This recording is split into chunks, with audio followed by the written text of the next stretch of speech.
Bueno, mi tesis doctoral lo que aborda es un problema bastante clásico en la ciencia social, que es básicamente cuál es la posición y la función de aquellos sectores de población que entran en peores condiciones en el mercado de trabajo o que no entran en absoluto, digamos.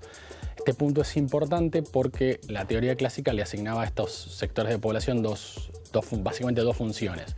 Por un lado, constituir una reserva de fuerza de trabajo a disponibilidad de la actividad económica y del capital, y por otro lado constituir un depresor de salarios y una moderación de salarios vía los mecanismos de concurrencia del mercado de trabajo.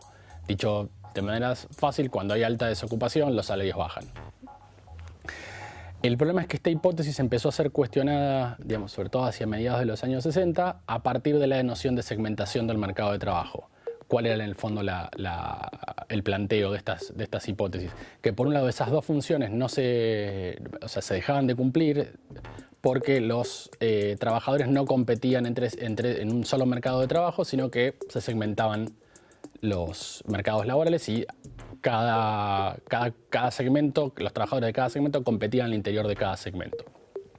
La idea un poco era tratar de abordar esa pregunta a partir de un caso concreto que es básicamente el mercado de la cosecha algodonera en Chaco.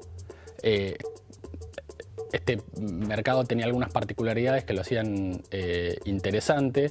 Primero, y quizás la más importante, tiene que ver con que básicamente no hay estudios al respecto desde la década del 80. Es decir, y este punto también es importante porque, sobre todo a partir de la década del 90, se da un proceso de mecanización de la cosecha de algodón muy importante en la provincia de Chaco, que hace que, en líneas generales, la demanda de fuerza de trabajo se reduzca notablemente. Entonces, un poco esto hacía el caso como interesante. Y básicamente lo abordamos de dos maneras. Por un lado, intentamos cuantificar cuáles fueron los impactos sobre la demanda de fuerza de trabajo y la vinculación que tuvo esa caída con otros procesos que atraviesan la estructura agraria chaqueña, de los cuales el más importante tiene que ver con el cambio de la estructura productiva de la provincia, básicamente la expansión sojera.